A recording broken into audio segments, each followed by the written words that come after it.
Welcome to Pocket Pearls here at Christiana Hospital with me, Ghamar Bitar. I'm a second year in the OBGYN program, and accompanying me is Helen Toma, one of our interns. Hello.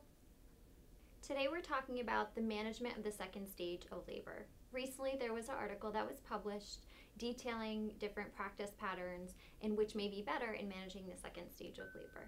So what exactly was that study about? So this study was looking at the effects of immediate versus delayed pushing on the rates of vaginal delivery in nulliparous women receiving neuraxial anesthesia. It was a randomized control trial separating women into either an immediate pushing group once achieving complete cervical dilation, or into a delayed pushing group waiting about an hour or approximately an hour after achieving full cervical dilation before starting to push or starting the second stage of labor. Interesting. So has this been studied before? So there have been some studies that assessed the second stage of labor and management practices. The largest study prior to date had the result that delayed pushing was actually beneficial. It reduced the amount of operative deliveries, specifically forceps, and also reduced neonatal comorbidities. However, the operative delivery culture has really changed in obstetric practice, and so that study isn't really applicable to today's practice. And also there were many other studies that showed no changes with immediate versus delayed pushing. Aside from being randomized to delayed pushing or immediate pushing once completely dilated, how else were patients managed obstetrically? The patients were actually managed according to normal OB indications. So pushing, frequency, positioning, all of that was based on what their nurses and practitioners would have done outside of the study as well.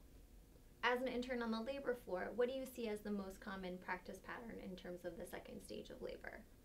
Well, in my experience here so far, I've actually seen a variety of practices. Some providers choose to labor down, say maybe wait an hour after complete cervical dilation to start pushing, and others prefer to start pushing immediately. Just to clarify what we mean by laboring down, we find that often when a woman reaches complete cervical dilation or 10 centimeters dilation, we sometimes allow the woman to sit upright and the fetal head to descend without any maternal effort. We can do this for an hour, sometimes more, depending on the provider. Well, now I'm curious, what was the primary outcome of this study? So the primary outcome of this study was the rate of vaginal delivery. There were many secondary outcomes, including operative delivery, C-sections, a composite neonatal morbidity score, other factors like maternal morbidity, like postpartum hemorrhage, or perineal lacerations. So there were many things that were looked at, but primarily the goal was to evaluate the rate of vaginal deliveries. And what exactly were the results of the study? So the results of this study were interesting. The study actually ended at 75% completion because the safety board said that there was too much associated morbidity in the delayed pushing group.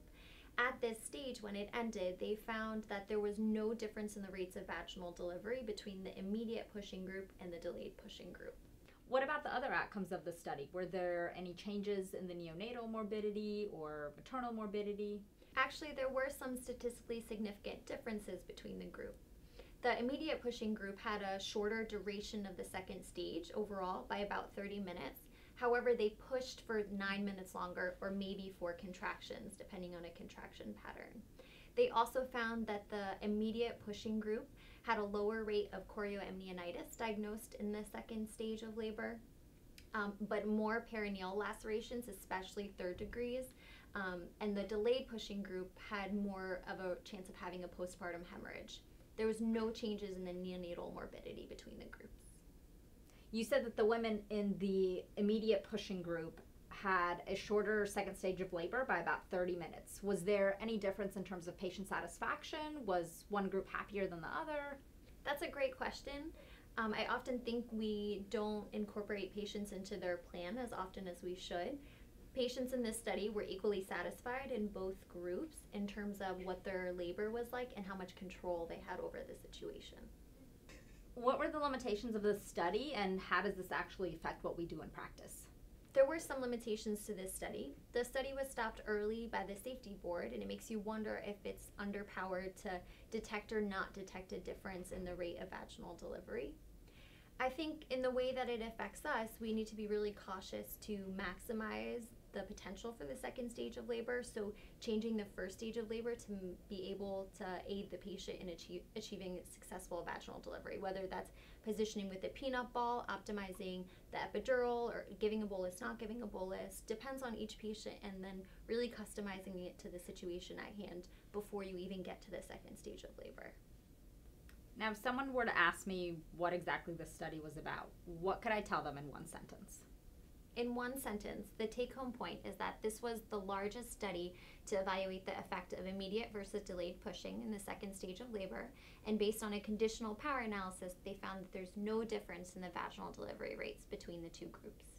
For me, what this means is that if I have a patient who becomes fully dilated at 10 centimeters and she has the option of either pushing later or pushing immediately, I would probably recommend that she push immediately, because she'll be pushing for only 9 minutes longer, but have 30-minute less total time in her second stage of labor.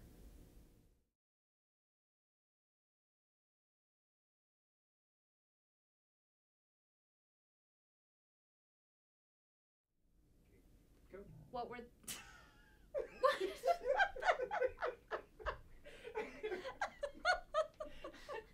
What's wrong with you? I really thought it was going to be quieter. It's like a low I don't think everybody else thought that. I had to burp.